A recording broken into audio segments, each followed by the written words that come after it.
Shalom saudaraku, pagi hari ini kita akan berbicara tentang ayat yang mengagumkan dari Mazmur 46 ayat 11. Mazmur ini berkata, "Diam dan ketahuilah bahwa aku adalah Allah. Aku akan ditinggikan di antara seluruh bangsa-bangsa." Sebenarnya Mazmur ini mengajarkan bangsa Israel, ini adalah suatu pujian, sebuah pujian yang dinyanyikan oleh Bani Korah yang mengatakan bahwa bangsa Israel itu seharusnya ingat apa yang Allah Israel telah lakukan bagi mereka. Sehingga tidak ada alasan bagi mereka untuk takut akan apapun. Di saat bangsa-bangsa sedang sibuk berperang, menghancurkan sesamanya, tetapi Tuhan menjaga mereka. Nah, pesan yang sederhana dari Tuhan ini hanya berkata, "Diam dan ketahuilah bahwa akulah Allah." Jadi ada dua bagian dalam kebenaran firman ini, yaitu yang pertama, diam.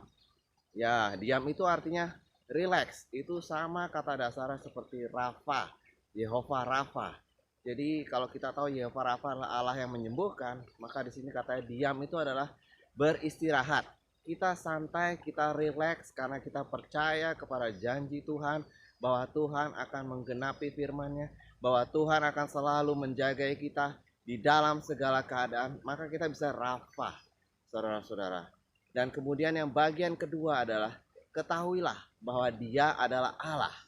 Jadi itu yang pertama, artinya bahwa Tuhan adalah Allah kita, bukan kita. Jadi Tuhan yang bertanggung jawab atas hidup kita. Kita perlu mengetahui Tuhan sama seperti kita mengetahui siapa orang tua kita. Dengan begitu, keyakinan kita benar-benar kuat di dalam Dia. Nah, perhatikan juga bahwa kalimat itu mengatakan bahwa diam dan ketahuilah. Itu tidak berkata diam atau ketahuilah. Jadi saudara-saudara harus melakukan kedua hal ini secara bersamaan. Saudara beristirahat dengan tenang di dalam janji-janji Tuhan, percaya dengan iman bahwa Tuhan akan melakukan apa yang difirmankannya, dan ya, mengetahui bahwa Dia adalah Tuhan, bukan saudara.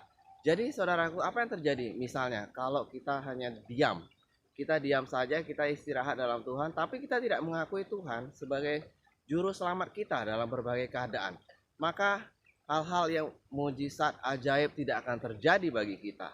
Sebaliknya juga, bila kita mengakui bahwa Tuhan adalah penolong kita, tetapi kita tidak mau diam, tinggal tenang, kita sibuk terus berbicara, kita terus sibuk mengeluh, kita terus sibuk memperkatakan hal-hal negatif, maka hal-hal yang Tuhan janjikan itu pun, keselamatan itu, pertolongan itu, mujizat itu pun akan sulit terjadi dalam kehidupan kita.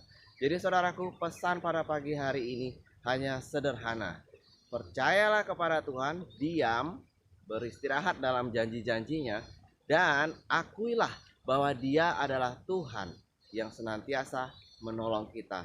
Maka Dia akan ditinggikan di antara segala bangsa-bangsa, dan Anda akan ikut naik bersama-sama dengan Dia di dalam kemuliaan yang semakin besar.